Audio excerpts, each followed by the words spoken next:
Now, the Church of the Latter-day Saints, or the Mormons, they kept the best records of anybody of the Old West.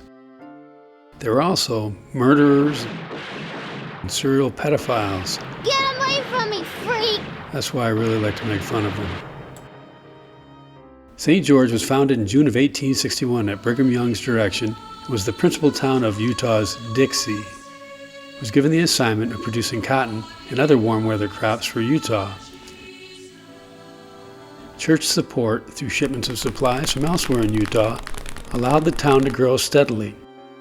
From 748 people at its founding, by 1880 the population was around 1,332. The importance of marriage was frequently affirmed in St. George. Church leaders encouraged the young men and women of the town to get married. Oh God, kill me now. Fill the measure of their creation. A St. George resident about to leave for a church conference in Salt Lake City was told by Erastus Snow, a member of the Quorum of the 12 Apostles, who himself had 4 wives and 36 children, and had eventually fled to Mexico to evade federal laws regarding polygamy, was directed to bring back a wife. He did.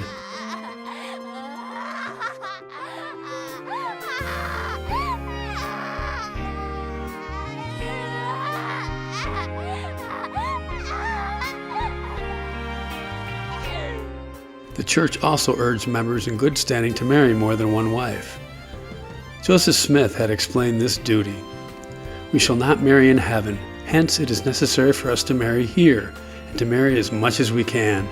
For then in heaven a man will take the wives whom he had married on earth, and they will be his queens, and their children will be his subjects.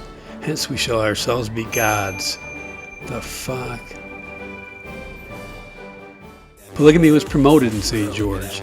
Leading Mormons who did not take plural wives were viewed with suspicion. One prominent Mormon, referring to another who refused to marry a second wife, admitted that we look on him as only half a Mormon. Snow insisted in his sermon that in taking more than one wife, we were only doing as God commanded us, and all that entered into plural marriage and carried out this divine behest of the great eternal would progress and would always be in advance forever and ever over those who had refused and neglected to obey this glorious principle. What the fuck?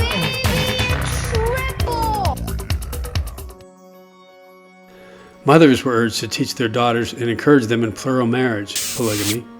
A St. George woman, brainwashed, had resolved not to protest polygamy because I knew by the Spirit of God that it was true.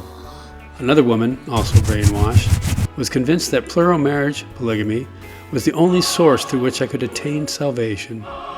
Polygamy for Mormons was considered a sacred act for spirituality and social aspiring pedophiles. Oh, I meant old school Latter-day Saints. It must be my birthday.